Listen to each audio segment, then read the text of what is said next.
Ron Weaver is committed to our Tampa Bay community, especially through all the work he's done in developing the area, and then partner that with the support on many multiple nonprofit boards. He truly is an advocate for Tampa Bay. Born on June 8th, 1949, in the beautiful tobacco country of North Carolina in Winston-Salem. And my father had to quit school in the 8th grade and drive a truck in order to feed his mom and his sister and his little brothers. And he drove a truck for about 50 years and helped put me through the University of North Carolina in Chapel Hill and then Harvard Law School. And my mother was a homemaker after being a shoe salesperson at JCPenney, which she loved being a salesperson. But then she took off to take care of us kids for about 20 years. Well, I was a terrible student in the 3rd grade because our teacher, Mrs. Bryant, had passed away, unfortunately, and the substitute was reading us books that I could not get into. So I started getting C's, and I was giving up on school. And Mrs. Mary Conrad saw something in me I did not even see in myself in the 4th grade, and after I wrote a story that she really liked, she had me read it to all the other 4th grade classes, and she re-sparked my interest in academe, and I've been loving reading and loving academe ever since. First day or two in a new high school, I saw this gorgeous creature going down the hall, and that's my lovely wife, Jackie, who I was in a class, and she was giving a current event speech on posture, and she had all us guys sitting up straight pretty soon, and I thought, wow, she's not only gorgeous, she's also the most talented and lovely sense of humor and person in the world, and we've been going out for 54 and a half years since. Well, Ron is irrepressible. He has boundless energy, and he never forgets a name or a face. And so he actually collects people to him the way a magnet collects filings. He decided that he wanted to make Tampa home. And so, Ron moved here. He came down and started knocking on the doors of law firms. He ended up at a well-known firm here in Tampa. He started out as a banking lawyer. And he saw the opportunity to create the field of land use in Florida. And he did that because he was trying to help his clients. We joke that Tampa is the biggest small town in America. We think that's one of our strengths. And Ron is the perfect example of just getting to know people. And Ron always seems to be everywhere. He's a guy that's plugged into what's happening, but isn't in it to make Ron's light brighter. He's in it to make the community's light brighter. And that makes him somebody people want to work with and a real asset for us. For some reason, Tampa just felt perfect. It felt like it was a city that was like 10 a.m. in the morning when it had a whole day ahead of it. In 1973, Tampa really did have a lot of promise. It wasn't like some cities that had already reached their 3 or 4 o'clock in the afternoon as far as their progression. And so we chose Tampa over Houston, Miami, and North Carolina.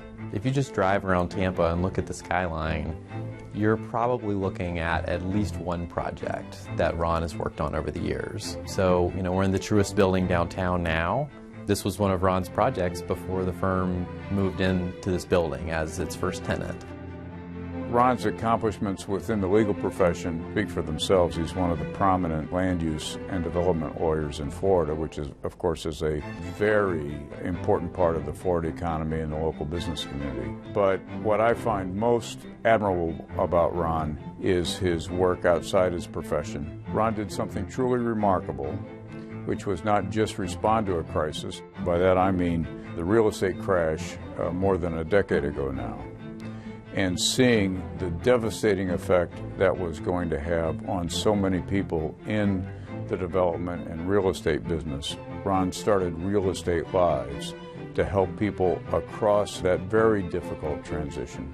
And Ron rallied a community, really, that exists to this day. And I think it's just really a terrific example of how an individual with a great idea and a lot of heart created something of lasting value. He loves not just being a lawyer, but teaching other people about how to be a good lawyer, how to be a good business person, how to be a good role model in your community. It goes back to, ironically, Mrs. Conrad in the 4th grade, when she had me read my little story about the self-sacrificing penny machine. And after I went around all the other 4th grade classes, I realized I loved being up there and sharing and seeing their reaction and in at least some small part contributing to the lives of others. Another thing to mention as a role model is just how godly a man my father is and how loyal and committed he is, not just in his own religious life and commitment to Christ, but also in the commitment and loyalty to the family and setting a godly example for his kids. And I think that that's something that everyone should emulate, that people would strive to be the best people that they can be. And my dad definitely embodies that. I think, candidly, that family is so much more important, and family reminds me of something that Billy Graham once said, the great evangelical crusader. He said, I wish I'd had fewer crusades and spent more time with my family, and I think that's true. I think the most important lesson we learn is that no matter what we do and how important we think it is at the time, it's not nearly important as our family.